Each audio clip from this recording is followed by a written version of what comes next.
야, 조용히 하세요. 블루엠벨크 은유. 야, 은유법이 뭐냐? 뭐뭐와 같은 거 안 쓰고 맞아요. 약간 무모 그냥 A는 B이다. A는 B다. A는 B이다. B는 역시 B이다. 어떻게 설명해? 유찬이는 윤석열 지지. 그러니까 주어 서술어로 이렇게 돼 있으면 은유인데 이거 앞뒤로 바꿀 수 있잖아. 서술어 앞에다가 용언이니까 가변어잖아요. 어간에다가 관형사형 전성어미 달아놓고서 앞으로 빼서 수식 구조로 치환시킬 수도 있단 말이지. 결국엔 니네 공감각적 이미지 할 때 내가 이거 얘기했었던 것 같은데. 자, 결국에 그러면 은유는 A는 B이다예요. 그쵸? 영진.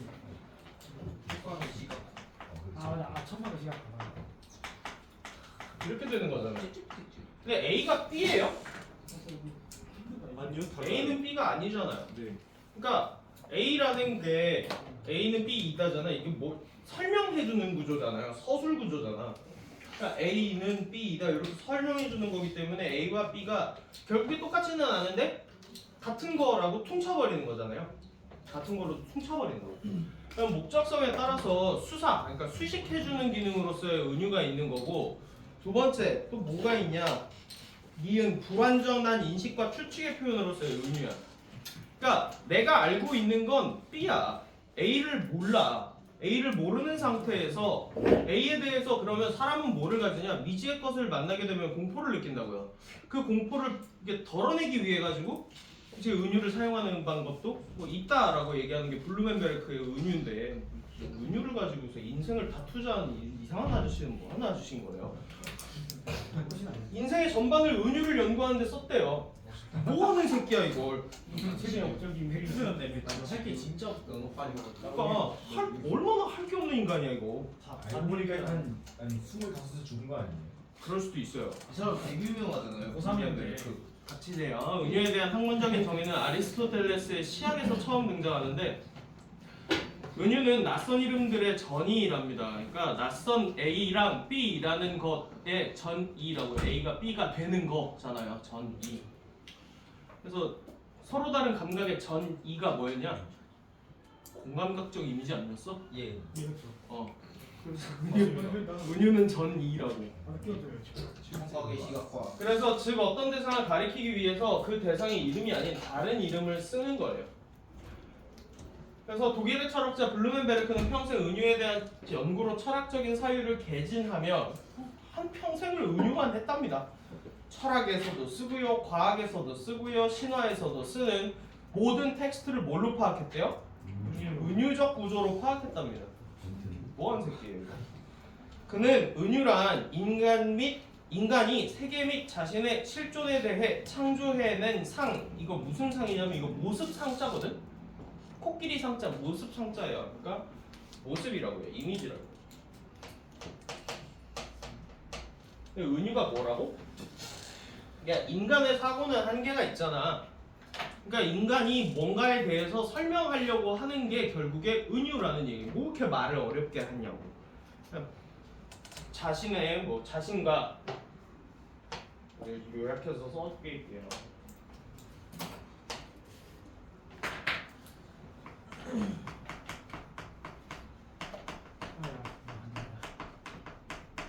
자신과 세계에 대해 뭐 하는 겁니까? 설명. 네, 설명하는 거예요. 상이래. 이미지를 가지는 건데. 이거 어떻게 되냐면 야, 이거 추상적인 거야? 구체적인 거야? 추상적. 추상적인 거지. 그냥 본인이 받은 진리 뭐 이런 식으로 들어가는 거잖아. 스스로의 정체성. 이거 추상적인 거잖아. 모른다는 거예요. 이거 뭐가 돼요? 야, 이미지화 하는 거 뭐 하는 거야? 추상의 구체화. 그래, 구체화 하는 거라고.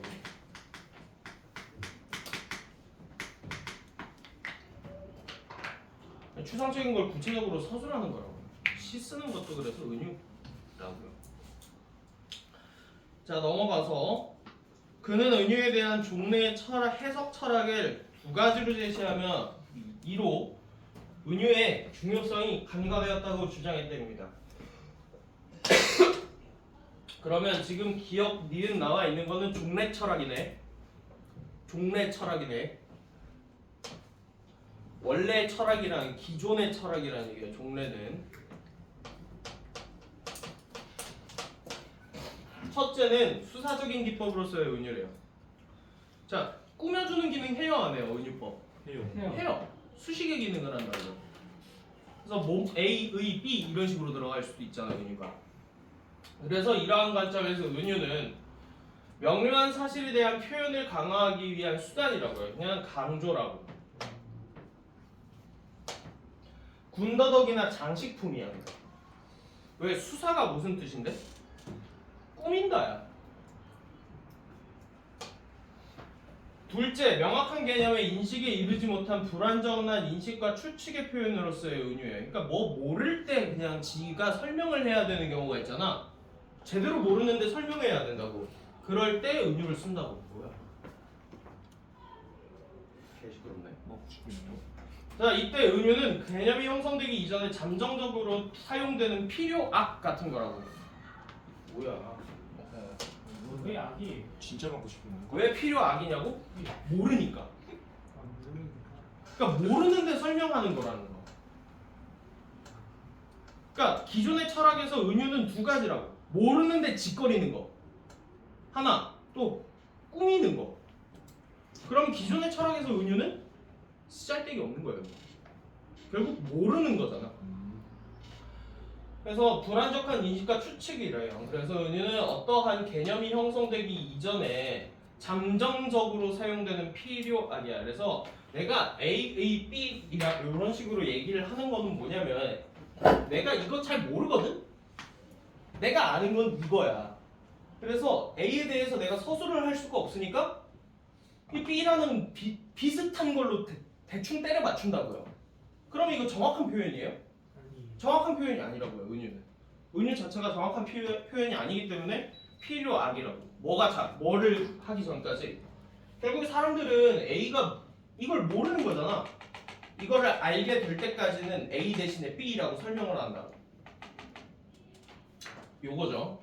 그래서 잠정적으로 사용되는 필요악 같은 거면 뭐 인간의 사회가 발달해서 어떠한 대상을 가감없이 표현할 수 있는 투명한 형식을 찾아내면 은유는 쓸데기가 없습니다. 그래서 A는 B이다 해서 A가 뭔지 이제 알아냈어. 완벽하게 A에 대해서 이제 알아 인간이. 그러면 이렇게 쓸 필요가 없단 거야. 그냥 A만 해도 그냥 사전 검색하듯이 이런 식으로 하면 되지. 왜 A는 B이다 이런 식으로 가야 되냐. A는 B가 아닌데. 그래서 인간의 사회가 뭐 어쩌고저쩌고 이러한 관점에서 궁극적으로 철학의 모든 은유가 순수하게 개념적인 용어로 대체되는 게 바람직하다고 간주했다. 이러한 관점이 뭐냐? 기존의 철학이다.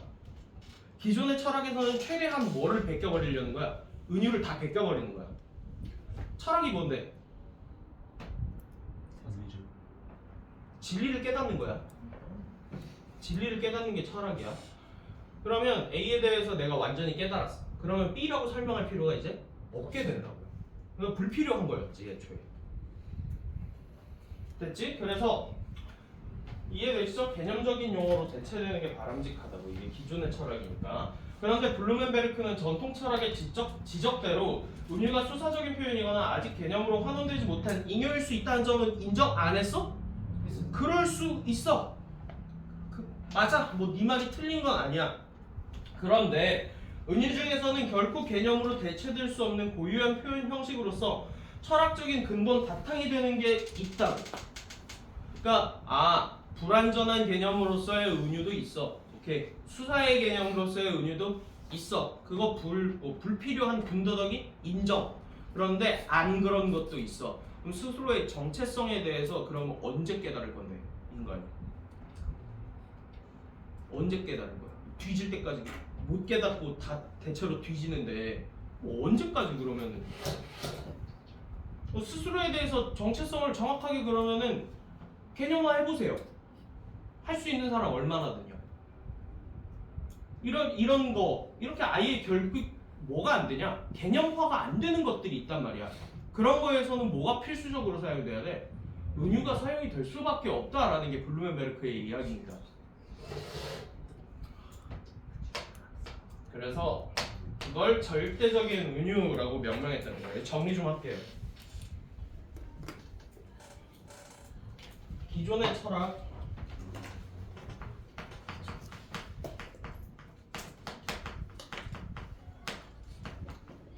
여기에서 은유라는 거는 딱히 중요한 게 아니야. 첫 번째 군더더기야.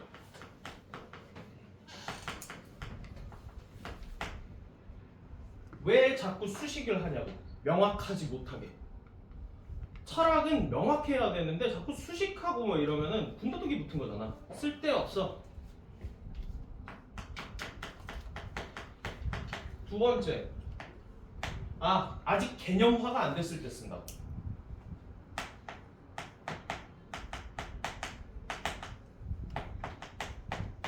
그러니까 인간의 지식이 어떨 때? 불완전할 때 사용된다고. 개념화가 안 됐을 때는 뭐의 기능이에요 이건? 불완전한 은유예요. 불완전 은유.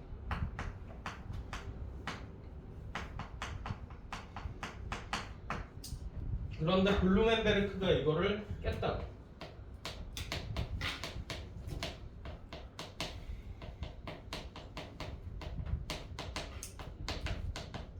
얘한테 은유는 절대적인 은유도 있음이야. 이거 두 개 인정 안 한 건 아니고. 세 번째 뭐라고요? 고유한 표현 양식이에요. 철학 언어의 근본이 되는 의미도 있어요.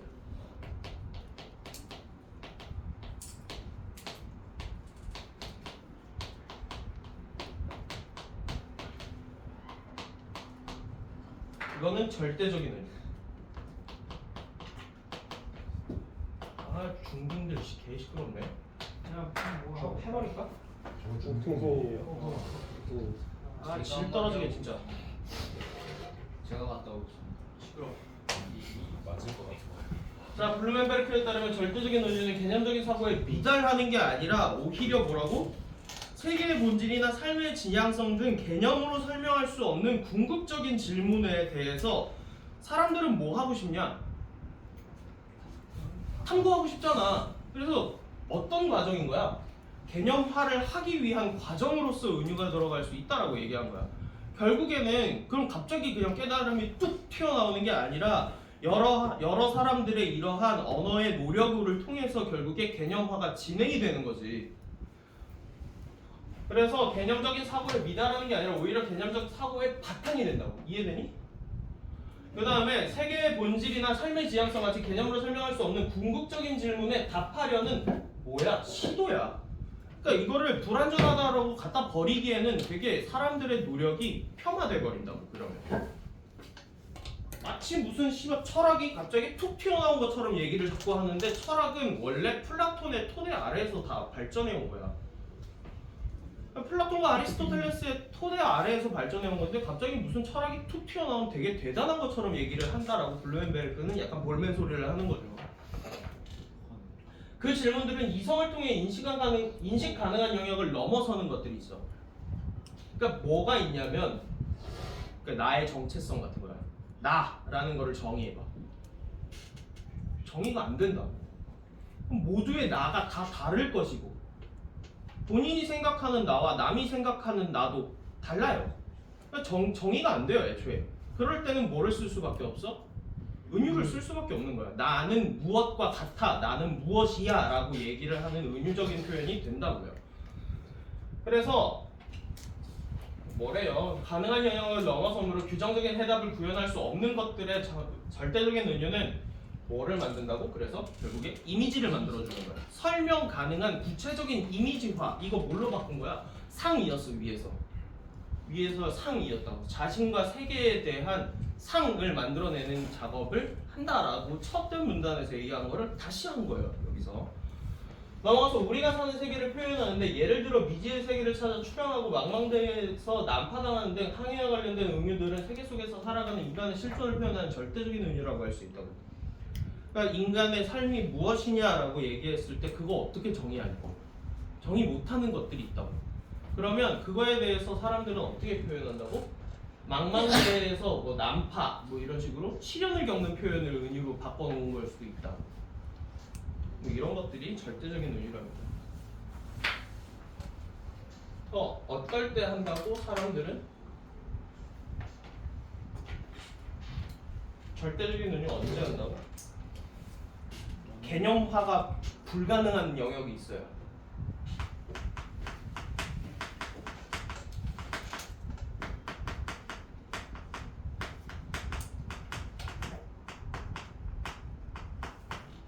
개념화가 불가능한 영역이네. 이거를 개념화가 안 되니까 사람들은 뭘 느끼니? 답답하고 불쾌한 감정이 유발이 된다고요. 그러니까 개념화가 불가능한 영역을 뭘 하려고 하는 거야? 이미지화 시키는 거야.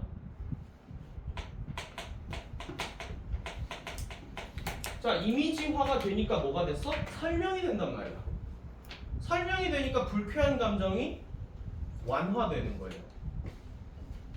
그러니까 미지의 세계에 대한 공포 같은 것들을 인간이 가장 크게 가진다고.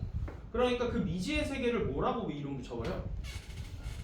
절대 초자연적인 거 있잖아. 신이라고 그 이름 붙여버렸다고. 실제로 신이 있는지 없는지는 중요해? 안 중요해.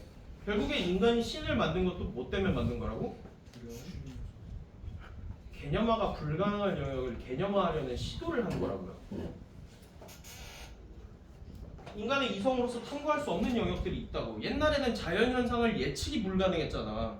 그러니까 포세이돈 같이 이름을 그냥 붙여버렸다고, 바다에다가. 그러니까 야, 배가 그러면 쟤는 난파됐는데 얘는 난파 안 됐어. 설명 안 되지.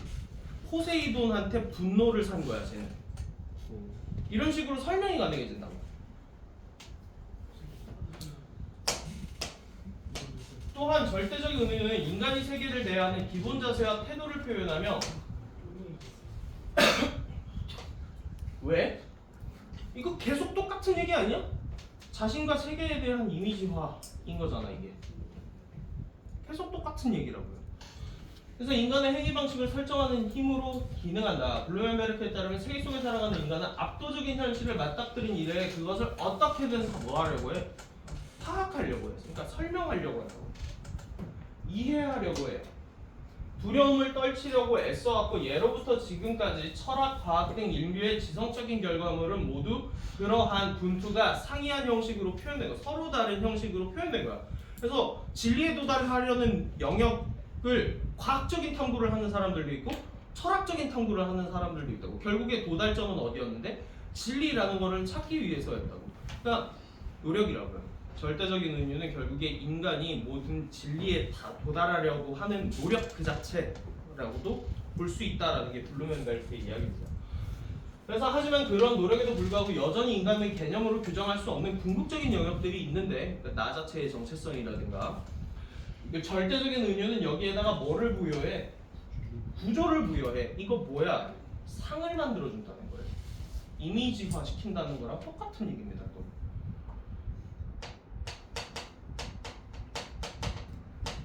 세계에 대한 명백한 뭐를 제공해요? 이미지를 제공해요. 그러니까 설명할 수 없는 초자연적인 현상 같은 거에다가 뭐를 붙여버려? 신이라고 이름을 붙여버려. 그래서 은유로 뭐 세계의 조화로운 관계를 맺도록 돕는다고 봤대. 근데 왜 이렇게 되는데? 왜 이렇게 되냐고. 공포스러운. 그치, 불쾌한 감정을 은유로서 떨쳐내면서 세계에다가 자신의 이해를 덧붙이는 과정이 절대적인 은유라고요. 이해돼요? 넘어갑시다. 아이 왜 놓은 거야? 예를 들어 세계를 시계라는 은유로 나타낼 때 세계는 일정한 규칙에 따라 움직이는 하나의 시계, 즉 질서 있는 천체가 돼. 세계라는 거 모르지? 세계가 어떻게 구성되어 있는지 모른다고. 그런데 누군가가 세계는 시계다라고 은유를 했을 때 뭐를 부여해준다고? 이해할 수 없는 세계에 대해서 자, 시계는 기계지. 특정한 장치란 말이야. 그래서 구조가 들어있는 시계라. 그래서 세계는 뭐가 있어? 시계처럼 구조를 가지고 있다라는 얘기를 하고 싶었다. 그러면 세계는 더 이상 예측 불가능한 게 아닌 게 됐어요. 구조가 생겼기 때문에. 더 이상 현실은 공포의 대상이 아닌 게 됐어요. 설명이 됐다고. 인간은 그러면 무언가에 대해서 설명할 수 있다라는 게 정확하게 이해했다는 거예요. 됐어요? 그러면 이해하면은 무섭지가 않아요. 귀신이 무서운 이유는 이해가 안 돼서예요. 이해가 됐으면 물어봐야지. 이제 대화를 나눠봐야지. 어떻게 존재하고 계신 겁니까? 뭐 이런 식으로 물어봐야 된다. 신에 대해서 이해가 됐으면 신이랑 대화를 해봐야지. 자, 넘어가서 절대적인 은유와 마찬가지로 신화 역시 개념으로 설명할 수 없는 사태를 은유를 활용한 이야기로 서술한다. 이거 뭔 얘기냐면 신화가 뭐냐? 신이 어떻게 만들어졌는지. 신의 이야기지. 네. 신의 이야기라고. 신은 결국에 자연이야. 자연에 대한 인간의 이해를 결국에 비은유적으로 했으면 이게 결국 신화가 된다고요. 그러니까 단군 신화에 대해서 해석을 어떻게 할 수 있냐? 야, 환인이 옥황상제지. 옥황상제가 결국에 환인이거든. 환인의 아들이 환웅이라고. 그럼 하늘에서 내려온 존재잖아. 하늘에서 내려온 존재잖아. 북방계라는 얘기야. 북방계 유목민족이라는 얘기입니다. 그러면 곰족이랑 호랑이족은 뭐를 곰여자 호랑이 뭐 마늘과 술 먹인다며. 네. 진짜 했겠냐고 그렇게. 곰부족 호랑이 부족. 그래, 곰을 숭상하는 부족과 호랑이를 숭상하는 부족의 여인과 북방계 유목민이 손잡았는데 곰을 숭상하는 부족의 여자를 선택했다고. 여미새네. 단군 너 지금 단군 아빠 여미새라고 얘기한 거지? 네. 전체를 그런 거 아니야?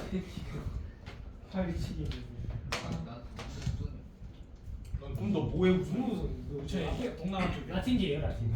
동남아 쪽이야? 네. I'm from 베트남. 의무에 지금 이거 들어가고 있는데 괜찮겠어? 오케이. 얼굴 보면 납득할 이거 수 수트는 조회수가 몇백씩 찍혀. 이후의 시. I'm fine and you.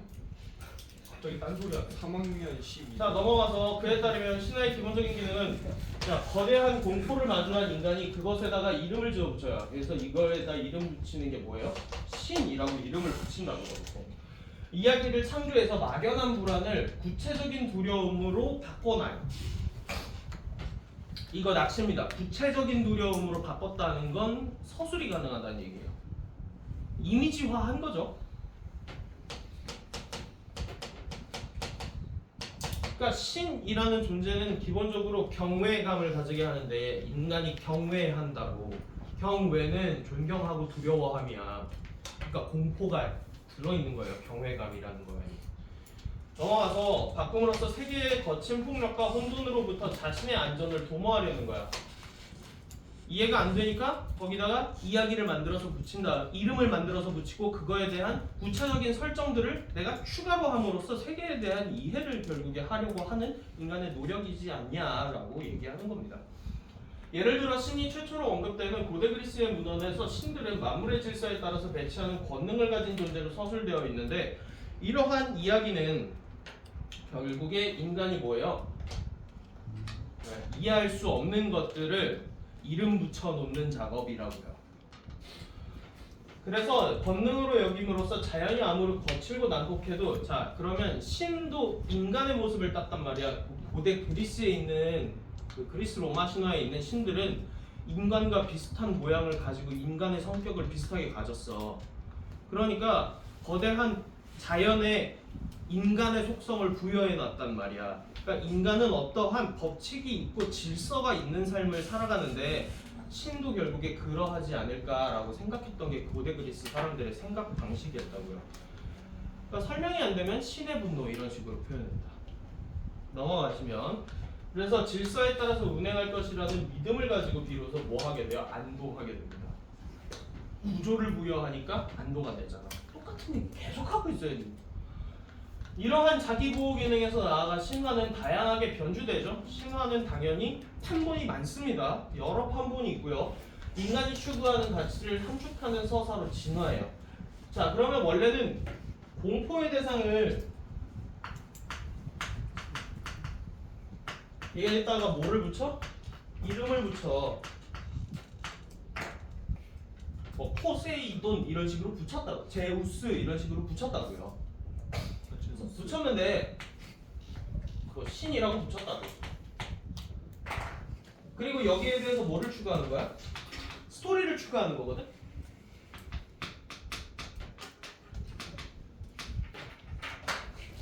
근데 이 신에다가 신의 스토리가 결국에 신화잖아요. 이거 왜 한다고요? 두려워하지 않기 위해서. 그래서 공포의 감정을 이제 이름 붙였고 스토리가 생겼으니까 이제 공포가 사라지는 안도감이 들게 되고, 그러면 결국에 스토리라는 것은 거 허구적인 세계를 창조해내는 거지. 허구적인 이야기를 창조하게 됨으로써 당연히 여기에 뭐가 섞여 들어가냐? 작가의 주관적인 생각이 들어가게 된다고. 그럼 작가가 누군데? 그리스인들의 생각이 들어간다고. 그러면 그 당시에 그리스인들이 생각하는 가치관이 어디에 반영되냐? 신화에 반영. 그러면 여기에 이제 스토리, 허구의 스토리를 추가하게 됨으로써 여기에 인간이 생각하는 주관이 들어가고요. 인간의 생각이 이렇게 들어가게 되고요. 자, 진화한답니다. 신화의 의미는 고정분련의 실체가 아니라 신화의 전승 수용 과정에서 역사적인 존재로 인간의 문화적인 선택에 따라서 의미와 선택 변이가 일어나는 거예요. 그러니까 신화라는 게 스토리가 딱 멈춰져 있는 게 아니라 계속 얘네들은 바뀌거든요. 한 번에 따라서 여러 스토리로 바뀐단 말이야. 거기에는 뭐가 들어가 있다? 시대가 변화해 오면서 인간들이 생각하는 사고방식이 반영이 돼 있다라는 얘기를 그냥 어렵게 해놓은 거예요. 그래서 블루멘베르크의 탐문적인 탐구는 자기 자신과 세계를 이해해가는 역사적인 과정 속에서 이제 이해되시죠? 그러니까 이미지화하고 거기다가 이름 붙이고 구조를 만들어내서 공포를 제거하는 인간의 역사적인 과정 속에서 은유가 담당하는 역할, 신화의 기능, 우리가 신화를 변형시켜온 과정 등을 검토함으로써 아우 말 더럽게 그지같이 하네. 인간 실존 창조적 본성을 아유 씨. 이해 완료. 됐어. 세계에 대한 이해를 하고 싶어서 한다고요. 대체 블루메베르크는 뭐 하는 새끼인 거야? 왜 이러는 거야? 이해할 수가 없네. 나도 공포가 생기는데 블루메베르크에 또 미친 새끼일까? 블루메. 뭐 하는 새끼일까? 파란색 불편색이겠다. 어디서 많이 들어가.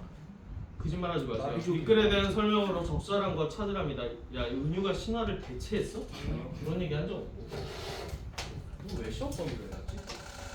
아무 생각 없이 그냥 1, 2 한 거 같은데. 자, 은유와 관련해서 특정학자가 주창한 개념을 블루멘베르크가 설명한 절대적인 은유의 개념을 설명해줬죠. 예. 그리고 그것은 어떠한 의의를 가지고 있다. 인정드립니다. 근데 의의가 목적이에요. 네? 의의가 정확하게 목적이에요.